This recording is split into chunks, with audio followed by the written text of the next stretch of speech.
un cauchemar et que j'allais me réveiller. J'ai cru que rien ne s'était passé.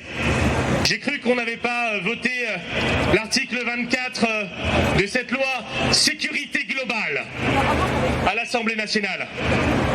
J'ai cru que demain, les journalistes, les observateurs de la Ligue des droits de l'homme et du SAF, les observateurs citoyens, chacun d'entre nous, eh bien, on ne serait pas mis en danger à chaque fois qu'on sortirait notre portable pour filmer les abus de l'État. J'ai cru que ça n'était pas arrivé. J'ai cru également que l'état d'urgence de 2015 n'avait pas eu lieu. J'ai cru qu'on n'avait pas visé des musulmans à raison de leurs pratiques confessionnelles et uniquement en raison de leurs pratiques confessionnelles en les assignant à résidence. Et on a cru à ce moment-là que ça ne concernerait que eux. Aujourd'hui, ça nous concerne tous. Nous avons tous été assignés à résidence. C'est ce qui se passe avec les états d'urgence successifs. On détruit l'état de droit, progressivement. Notre état de droit est résiduel. Sachez qu'en 5 ans, simplement 3 ans sur 5 ans, nous avons été en état d'urgence. Est-ce que vous vous rendez compte que sur les 5 dernières années, pendant 3 ans, nous avons été en état d'urgence avec pratiquement aucune liberté? J'ai cru, en me réveillant, qu'on n'avait pas détruit l'hôpital. J'ai cru que les soignants n'avaient pas été contaminés parce qu'ils n'avaient pas eu de masque. J'ai cru que les enseignants pouvaient avoir des moyens suffisants pour enseigner. J'ai cru qu'on n'avait pas visé les quartiers populaires. J'ai cru plein de choses. Et je me suis réveillé, je me suis rendu compte que maintenant il n'y avait plus personne pour nous protéger parce que aujourd'hui l'État vise ceux qui nous protègent. Le pacte social, la Constitution, nous entendons des voix qui tendent à changer la Constitution elle-même. Parce que ceux qui pensent nous protéger du terrorisme et de l'insécurité, en réalité, ils détruisent la démocratie qui nous protège. Ils détruisent l'état de droit qui nous protège. Alors on va dire stop à la loi sécurité globale. Et elle ne sera pas votée. Et si elle est votée, on descendra encore dans la rue. Et on empêchera cette loi de passer. Liberté, liberté, liberté, liberté, liberté, liberté, liberté, liberté, liberté, liberté. Chez vous sur TF1, France Télévisions, Arte, nous en sommes les auteurs. Nous sommes des réalisateurs et des journalistes indépendants. Notre métier consiste à filmer le réel, à raconter et à observer la société sur le long terme. Nous sommes des professionnels de l'image. Et si demain, cette loi passe, elle tuera définitivement notre métier. En 36 ans de carrière, en tant que journaliste et réalisatrice, les seules fois où j'ai dû me faire accréditer par des autorités pour informer, où j'ai été tabassé, arrêté, c'était dans des pays, en fait, où le mot démocratie ne figurait pas dans les dictionnaires.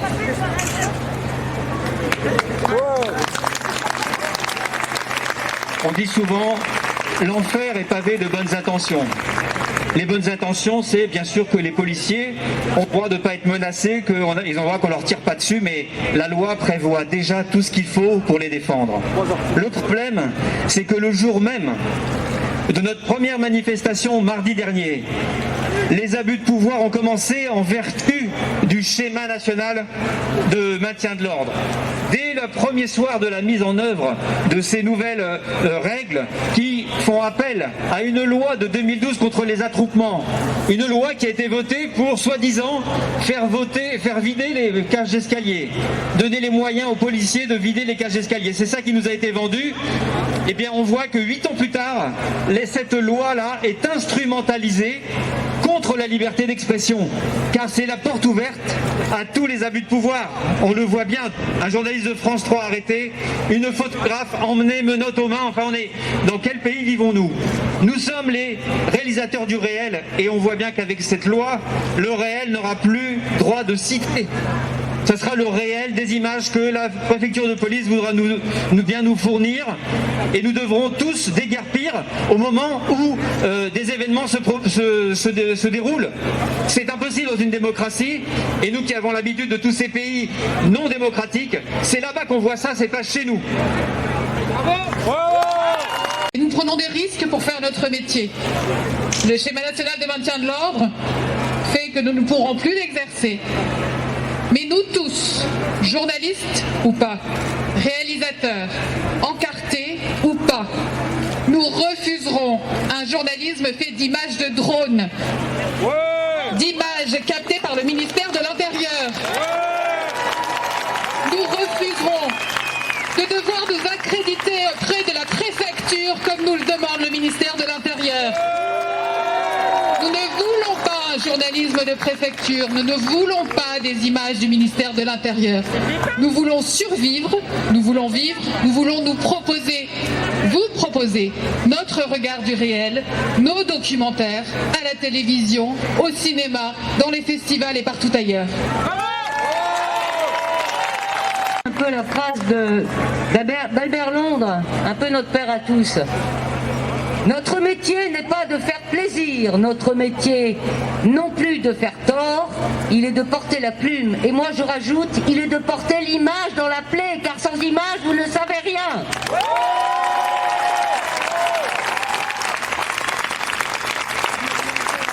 Nous, la garde, nous les réalisateurs et journalistes du réel, nous refusons et rejetons cette loi qui n'est ni plus ni moins qu'une façon liberticide de nous réduire au silence.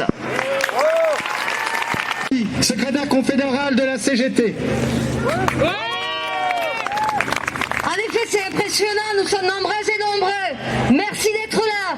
Mardi aussi, nous étions nombreux et nombreux près de l'Assemblée nationale pour lutter contre ce projet de loi qui nous réunit à nouveau toutes et tous aujourd'hui. Ce texte, vous le savez, contient de nombreuses atteintes aux droits de la vie privée, à la liberté d'informer, celle de manifester en toute sécurité, celle de se défendre pour faire émaner la vérité, et j'en passe. Malgré l'avis de la défenseur des droits, malgré l'avis d'instances internationales, l'Assemblée nationale acte ce projet gouvernemental. Mardi dernier, nous avons à nouveau vécu des événements inacceptables. Le gouvernement et le chef de l'État ont une nouvelle fois assombri la démocratie et les libertés. En effet, des journalistes et des manifestants ont été arrêtés durant le rassemblement. C'est terrible. À ce sujet, le ministre de l'Intérieur a proclamé dans un premier temps, sans aucun problème de conscience, les journalistes doivent se rapprocher des autorités en amont des manifestations pour se signaler, pour être protégés par les forces de l'ordre, pour pouvoir rendre compte, faire leur travail de journaliste dans les manifestations. Ces propos, ça a été dit, font référence au nouveau schéma national du maintien de l'ordre.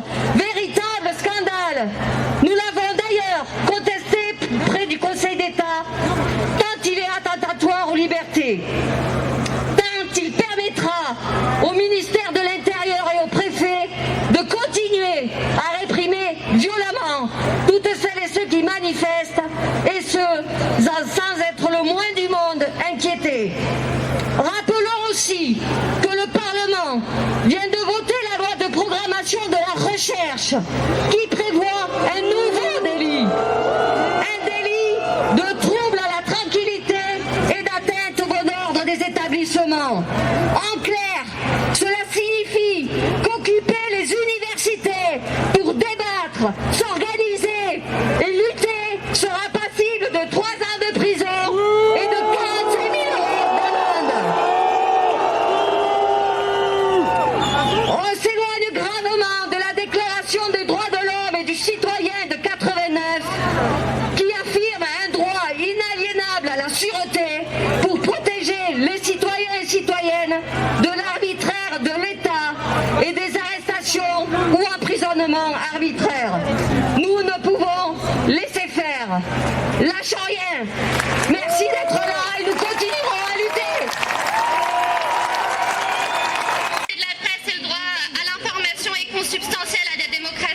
et un état de droit. On a quand même affaire à un gouvernement qui a essayé de trier entre les bons et les mauvais manifestants.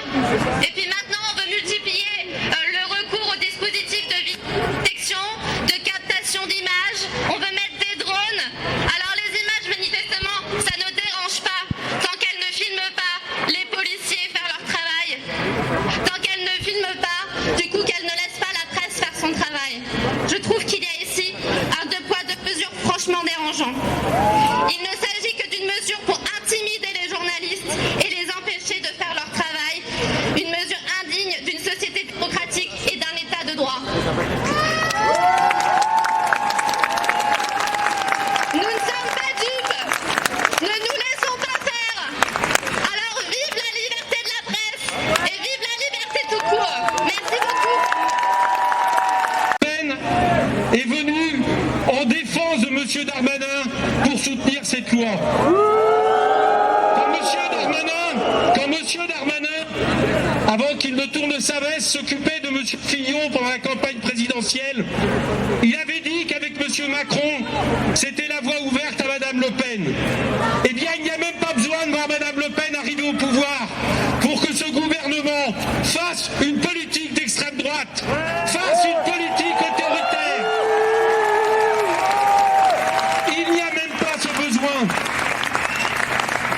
Nous sommes dans une situation où, en raison de la crise sanitaire, nous sommes privés de liberté individuelle et publique. Il y a plus de 10 millions de pauvres dans ce pays. Et au lieu de mobiliser l'Assemblée nationale pour défendre les droits fondamentaux, dans ce qu'il faudrait être un grand plan d'urgence pour la pauvreté, voilà qu'il la mobilise pour s'en prendre aux libertés fondamentales. Nous ne sommes pas dupes. Monsieur Darmanin n'a eu de cesse de nous dire que cette loi ne changeait rien, qu'elle respectait la protection des policiers et la liberté de la presse. Il n'a eu de cesse de la défendre en oubliant le contexte dans lequel elle se situait. Ce contexte, c'est un mouvement social, gilet jaune, contre la réforme des retraites, qui a été le plus réprimé de toute la Ve République, avec des dizaines de personnes mutilées à vue, avec des milliers de gardes à vue, avec des arrestations, plus de 1000 personnes en prison. C'est ça le contexte. Alors quand il essaie de nous faire croire qu'il ne s'applique que d'une loi pour protéger les policiers, alors que nous savons tous que les menaces de mort, les diffamations sont déjà punies par la loi, nous savons qu'en réalité, il s'agit de faire sauter le dernier obstacle, celui de pouvoir témoigner, celui de pouvoir contrôler ceux qui exercent le monopole de la violence légitime, celui de pouvoir faire en sorte de prévenir dans les quartiers populaires, dans les mobilisations, parce que nous savons tous que certains policiers ne jugent pas en fonction des actes qu'ils ont en face d'eux, mais de la tête de ceux qui les commettent. Voilà la réalité. Et ne nous y trompons pas à l'article 24. Eh bien, ça sera comme si ça s'est passé mardi soir, où on a assisté à un truc incroyable, c'est-à-dire une sommation faite à la presse de sortir des cartes professionnelles et de partir. Et ensuite, une fois que les journalistes ont été mis en garde à vue, reporters sans carte, ou journalistes de France 3 avec, eh bien on nous a expliqué que dorénavant, ils devraient être accrédités devant la préfecture. Tout ça, c'est insupportable. Tout ça, c'est une dérive autoritaire. Nous allons, groupe France Insoumise, groupe socialiste, groupe communiste, déposer une motion vis-à-vis du Conseil constitutionnel pour faire en sorte que cette loi reparte là où elle n'aurait jamais dû sortir, c'est-à-dire dans les poubelles de l'histoire.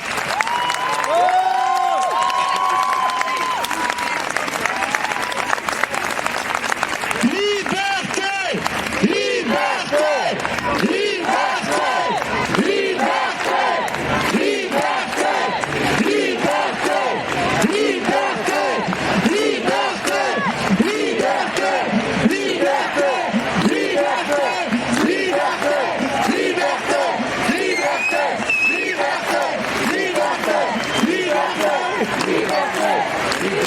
Merci. Bonjour à toutes et tous. Mardi, on l'avait dit, c'était un immense succès. D'abord grâce à la jeunesse. C'est les jeunes qui étaient là mardi. C'est leur liberté qui sont menacées. C'est hallucinant ce que je vois. Et nous avons déjà, c'est pas les péripéties de ce qui s'est passé hier à l'Assemblée nationale pour qu'ils sauvent leur majorité en bidouillant des choses sur l'article 24. Ce qui compte, c'est ce que nous construisons, nous. C'est cette coordination de 70 organisations, tous les syndicats de journalistes, les sociétés de journalistes, les associations de droits humains, les associations de réalisateurs, documentaristes, de précaires. C'est toute la société. Et nous avons déjà une première victoire. C'est cette coordination qui sera reçue lundi par Darmanin lui-même à 17h30. Et là, on va lui dire qu'on n'en veut pas de son article 24, mais qu'on veut pas de toute sa loi. Toute la loi, toute la loi, toute la loi, toute la loi. Et qu'on veut pas de son nouveau schéma de maintien de l'ordre aussi, dont on a vu les conséquences mardi à la manif. Alors c'est une joie pour nous, c'est une joie d'avoir pu construire ce mouvement en quelques jours, avec des gens qui ont parfois des intérêts divergents. C'est compliqué parfois entre syndicats, c'est parfois compliqué entre associations, mais là on a compris tous l'urgence de la situation. Il faut qu'on se lève tous.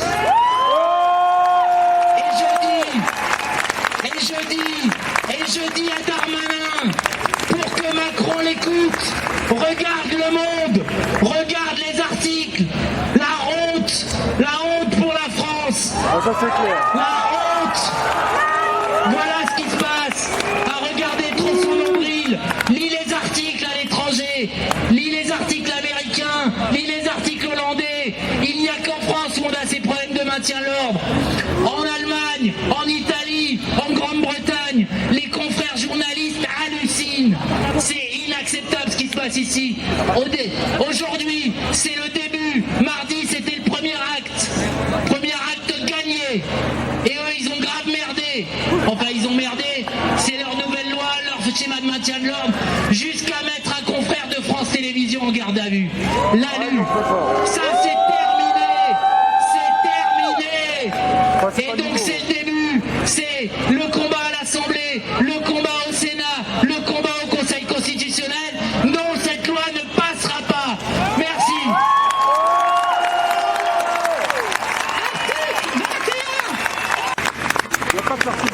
Amnesty International. Amnesty International. C'est essentiel d'être là aujourd'hui. Amnesty International, la Ligue des droits de l'homme, la Défenseure des droits humains, les Nations Unies ont tous alerté sur cette loi qui porte atteinte à nos droits fondamentaux. Il est extrêmement important de se mobiliser maintenant. L'article 24 menace les journalistes, mais il ne menace pas que les journalistes. Il menace les observateurs des droits humains, il menace tout citoyen qui filme la police, il menace les victimes de violences policières pour qui les vidéos de la police sont souvent essentielles pour faire reconnaître leur statut de victime.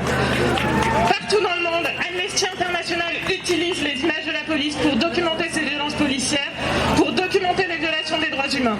Pourquoi est-ce que ce serait plus possible en France? Pourquoi est-ce que ce serait entravé en France? Par ailleurs, cette nuit a été voté entre 22h et 1h du matin l'article 22 de la loi sur la sécurité globale. Cet article va permettre la surveillance par drone dans pratiquement tous les contextes. Une surveillance plus large que ce qui est autorisé aujourd'hui en vidéosurveillance. On pourrait surveiller les littoraux, les frontières, les manifestations. On voit ce qui est visé, le droit de manifester, le droit à la vie privée, des droits fondamentaux essentiels qu'on se mobilise pour défendre depuis des années. Effectivement. Rien, tous les amendements qui voulaient exclure la reconnaissance faciale de cette loi, qui voulaient s'assurer que les images ne seraient pas traitées par la reconnaissance faciale, ont été écartés. Une surveillance généralisée couplée à de la reconnaissance faciale, c'est une forme de surveillance de masse. Et c'est ce vers quoi on se dirige aujourd'hui. Donc d'un côté, on ne pourra plus surveiller la police, et de l'autre côté, la police pourra nous surveiller partout.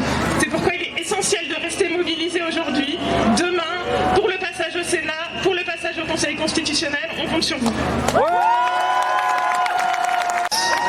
en était ainsi nombreux aujourd'hui honorer le beau titre de citoyenne et de citoyen. Car ici, vous défendez la République, une République authentique, une République vivante, vibrante, une République démocratique, une République sociale. Non, l'état de droit, ce n'est pas le droit absolu de l'État. C'est le contraire. L'état de droit, c'est le droit des citoyens d'user de leurs droits contre les abus de l'État. C'est pour cela que nous ne sommes pas ici pour défendre un privilège corporatiste, un droit de la presse ou un droit des journalistes.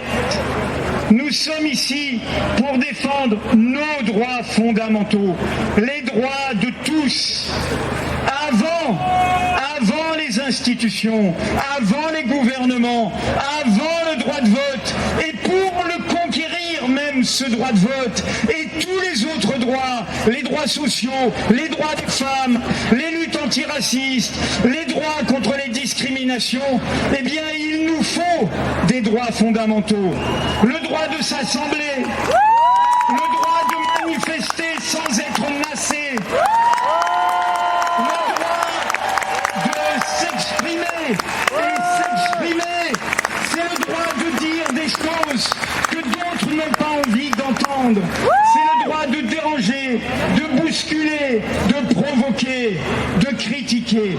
Et enfin, le droit de s'informer, le droit de savoir tout ce qui est fait en notre nom, au nom du peuple souverain. C'est un droit fondamental. Si nous ne pouvons pas l'exercer, nous deviendrons un peuple aveugle. Si nous ne savons pas ce qui est fait en notre nom par ceux qui momentanément gouvernent, eh bien nous voterons ensuite à l'aveugle. Nous voterons pour nos pires ennemis, pour notre pire malheur. L'œil du peuple, et c'est une très vieille histoire au début de la Révolution française. C'est le symbole de la vigilance sur les gouvernants, de la vigilance sur l'État, de la vigilance sur les pouvoirs. Et vous vous rendez bien compte que ce sont les mêmes qui n'avaient pas de scrupules à éborgner les manifestants gilets jaunes, qui aujourd'hui veulent rendre le peuple aveugle. Nous sommes ici pour défendre, dans la diversité de toutes nos sensibilités, des droits qui nous rassemblent, l'essentiel, le droit de savoir et la liberté de dire. C'est une vieille histoire. Au début de la Révolution française, le 13 août 1789, avant la Déclaration des droits de l'homme, avant même qu'il y ait le droit de vote et tout le reste, il y eut ici à Paris, par le maire de Paris, une proclamation, la publicité et la sauvegarde du peuple, tout savoir de ce qui est fait en notre nom. Et pour terminer, de l'autre côté de cette ville, il y a une place, la Bastille, avec une colonne, la colonne de Juillet.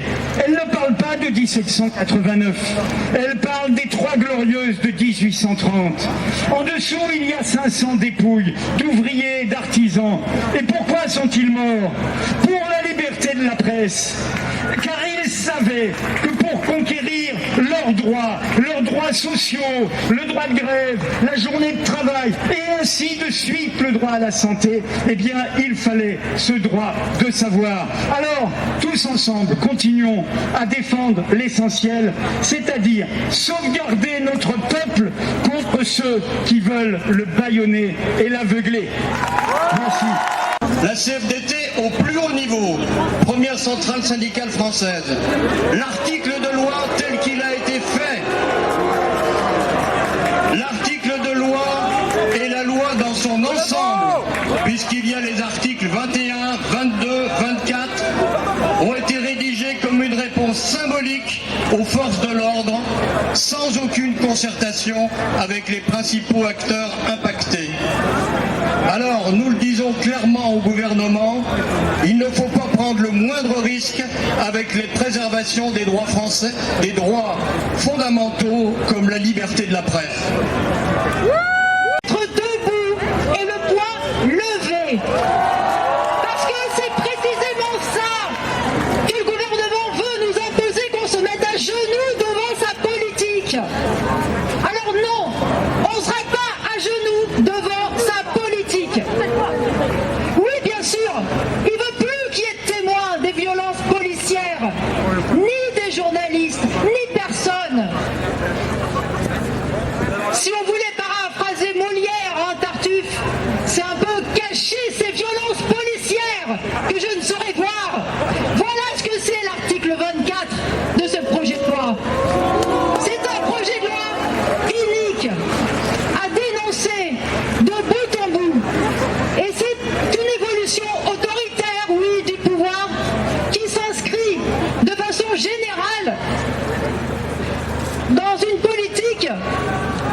plan, sur le plan économique, sur le plan social, et bien sûr, ça sera aussi sur le plan politique.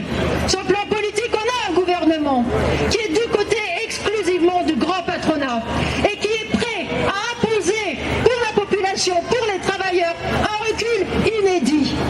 Alors moi je suis convaincue qu'il y aura des luttes importantes, des combats importants à mener, mais je le dis, ces combats, pour les mener à bien, il va falloir de la détermination, il va falloir de l'organisation et il va falloir de la conscience. En tout cas, nous en serons pour les libertés individuelles et aussi pour les droits et les libertés d'avoir un emploi et d'en vivre. Comme à cette époque, les jeunes Français nous ont soutenus à la place de République. Parce que, quand je dis ça, je me rappelle en 2015, quand ils sont évacués en dessous de la pont à la place à la porte de la Chapelle, je vois les jeunes Français qui nous mettent derrière, ils se mettaient en face de les forces de l'ordre. Ça me fait rappeler en 14-18 et en 45 à 46 les tirailleurs sénégalais. Raison pour laquelle aujourd'hui, nos camarades, les sans-papiers, ils sont tous désignés de venir vous soutenir dans la thèse de le ministre de l'Intérieur, c'est qu'il voulait les mettre à mise en place. Nous, les sans-papiers, on est dans la rue depuis, et jusqu'à maintenant, aujourd'hui, on est toujours dans la rue. Et je me rappelle aussi, il y a une semaine, ceux qui est là, les tiens qui étaient là, ils peuvent le témoigner, devant la place de la Stade de France. On avait plus de 7000 sans-papiers, 7000 réfugiés qui dormirent dans la rue. Ils sont tous été évacués, on ne sait pas où ils sont. Jusqu'à aujourd'hui, restait plus 1500 quelques sans-papiers qui sont sur les carreaux, ils ne sont pas hébergés. On a mis les blancs, on a trouvé dans la 18e arrondissement, il y a plus de 150 bâtiments vides. Donc, chers camarades, chers lutteurs, nous sommes ensemble toujours. On a besoin de vous et surtout les jeunes Français. Je ne vais pas trop long. Merci beaucoup. Voter la nuit dernière jusqu'à 6h du matin est une loi particulièrement inquiétante compte tenu des restrictions qu'elle apporte à cette liberté de rendre compte du travail des policiers dans notre pays. Le léger remaniement proposé par le gouvernement ne protège en rien la liberté des citoyennes et des citoyens à tourner des vidéos et prendre des photos des policiers lors des manifestations. Pour nous, c'est absolument insuffisant et nous continuons à demander le retrait de cet article 24 de la loi sur la sécurité globale.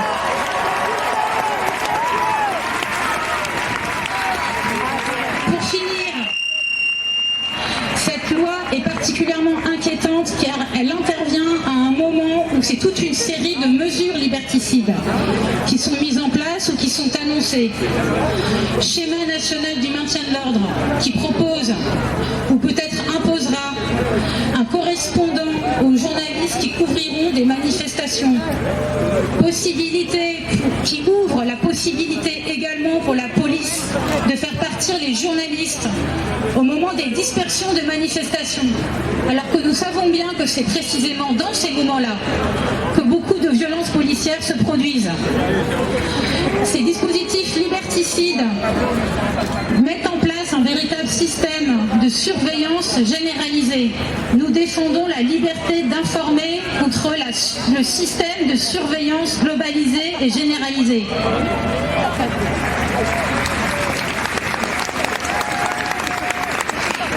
Il ne peut pas y avoir de liberté d'informer sans toutes les libertés.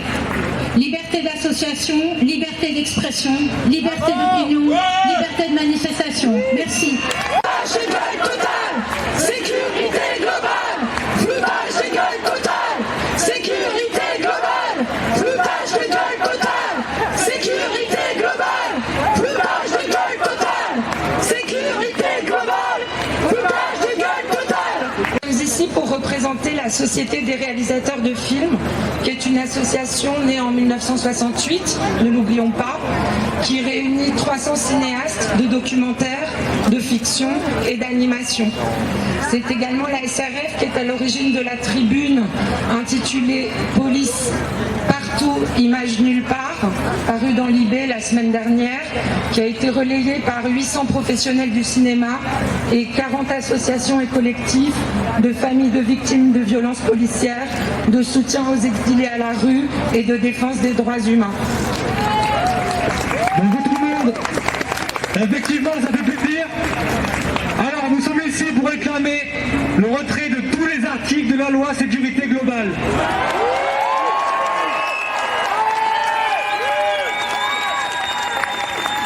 Parce que nous ne voulons pas de l'État policier. Parce que nous ne voulons pas qu'il n'existe qu'une seule version de la réalité, celle du ministère de l'Intérieur. Parce que nous ne voulons pas de cette privation de liberté qui prend le masque de la sécurité. Parce que nous ne voulons pas de drones, de caméras de surveillance, de la reconnaissance faciale et de toute cette lamentable technologie du nouveau contrôle des corps et des esprits.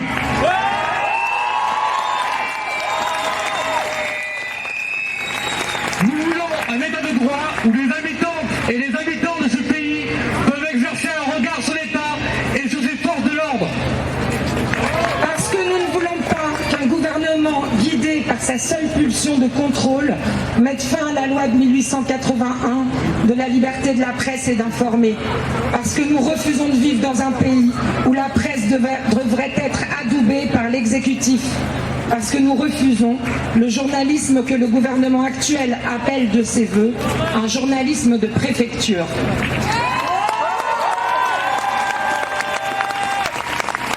Parce que nous ne voulons pas que le gouvernement reprenne le contrôle de l'information et de l'opinion sur un sujet, les violences policières, qui concernent avant tout celles et ceux qui les subissent au quotidien, les pauvres, les étrangers et les révoltés. Parce que nous voulons savoir ce que fait la police dans les quartiers populaires, dans les campements de réfugiés, dans les manifestations et dans chaque recoin de la République. Parce que nous voulons pouvoir nous tourner devant les tribunaux lorsque des policiers blessent, mutilent et tuent. Parce que nous voulons vivre dans un système politique libre, capable de nous protéger de celles et ceux qui ont entre leurs mains les plus grands pouvoirs. Parce que nous ne voulons pas payer 45 000 € d'amende et finir en prison pour avoir sorti un smartphone ou une caméra et avoir diffusé des images.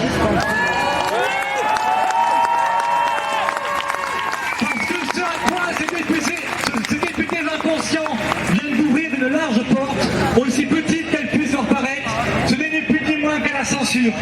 Nous réclamons le retrait de cette loi parce que le cinéma français n'a pas combattu la censure durant des décennies pour la voir réapparaître, déguisée aujourd'hui en bienveillance protectrice pour la police. Parce que zéro conduite de Jean Vigo. Parce que le dictateur de Charlie Chaplin. Parce qu'Afrique 50 de René Gauthier. Parce que le petit soldat de Jean-Luc Godard. Parce que la religieuse de Jacques Rivette. Parce que né brouillard d'Alain René. Autant de films censurés en France. Parce que filmer et partager des images ne doit jamais, pour quelque raison que ce soit, être interdit dans le pays qui a inventé le cinéma.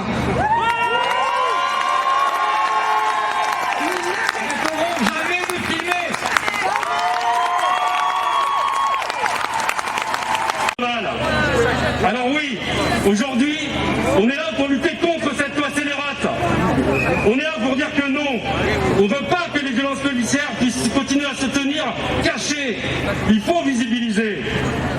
On ne veut pas d'un contrôle quotidien de la population, d'un contrôle numérique accru. Aujourd'hui, la démocratie, elle est éborgnée, elle est attaquée. C'est une véritable chape de plomb liberticide et sécuritaire qui s'abat sur l'ensemble de la population et sur l'ensemble du monde du travail.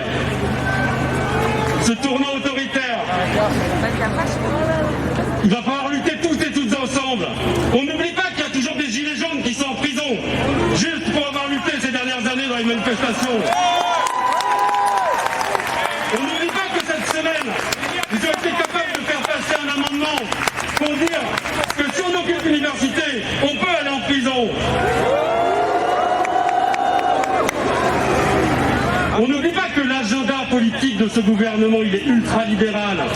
Et que cet agenda politique ultralibéral, il s'accompagne de la casse du bien commun, de la casse des services publics.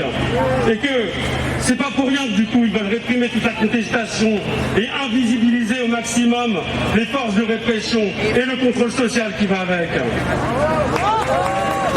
Cette loi, c'est la même logique qui conduit aujourd'hui à essayer de mettre au pas les fonctionnaires dans la fonction publique, à réprimer durement les syndicalistes qui se battent.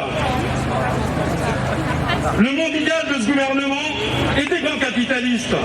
C'est une population qui se tient sage. C'est des salariés qui ferment leur gueule.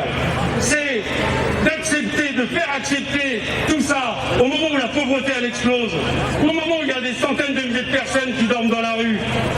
Et nous, on dit non, on n'attendra pas le ruissellement des milliardaires et pendant ce temps on se tiendrait bien sage. Ils veulent nous domestiquer, nous allons leur montrer que nous ne pouvons pas tenir en laisse. Et tout le monde comprend bien que demain, ce texte constituera une menace planant au-dessus de la tête de quiconque, journalistes, syndicalistes, militants, simples citoyens, jeunes évidemment, osera brandir son smartphone en manifestation.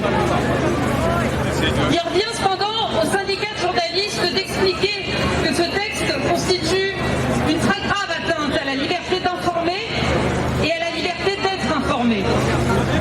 Il revient aux syndicats de journalistes de rappeler également que ce n'est pas une disposition qui tombe comme ça, de façon isolée, mais qu'elle s'inscrit dans une suite de mesures, de dispositions, qui toutes ont contribué à remettre en cause la liberté d'informer au cours des dernières années. On ne va pas toutes les citer, mais je voudrais quand même rappeler qu'il n'y a pas si longtemps, toute une série de journalistes ont été convoqués par la Direction générale de la sécurité intérieure, sous un prétexte fallacieux que chacun peut apprécier, la violation du secret défense. En réalité, qu'est-ce qu'on reprochait à ces journalistes?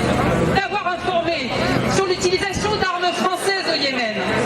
On leur reprochait d'avoir informé et révélé de nouveaux aspects de cet épisode tragicomique du mandat Macron et qu'on appelle l'affaire Benalla. Voilà ce qu'on leur a reproché. Il faut aussi rappeler qu'en juillet 2018 a été promulguée la loi sur le secret des affaires. Cette loi, c'est une arme fournie aux entreprises et particulièrement aux multinationales qui leur permettra de faire taire quiconque divulgue, révèle, publie des informations censées relever de ce fameux secret des affaires. Et là, c'est pareil, ça vise les journalistes, mais ça vise aussi les syndicalistes. On pourrait continuer à faire cette liste, hein. Elle est longue. Donc je crois que on est aujourd'hui rassemblés pour dire notre détermination à lutter contre la mise en œuvre de ce texte liberticide. Pour le syndicat général des journalistes FO que je représente, la défense de nos libertés est indissociable de la défense de notre statut de journaliste. Parce qu'aujourd'hui, il y a deux manières d'attaquer la liberté de la presse et la liberté d'informer. Il y a d'une part ces lois liberticides, et puis il y a aussi la précarisation grandissante de cette profession. Il y a tous les plans qui sont à l'œuvre ou qui se préparent dans toute une série de rédactions. Voilà pourquoi je le souhaite en tout cas, il faut qu'on continue à combattre dans l'unité pour le retrait de ce texte liberticide.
Bande d'enculés, là.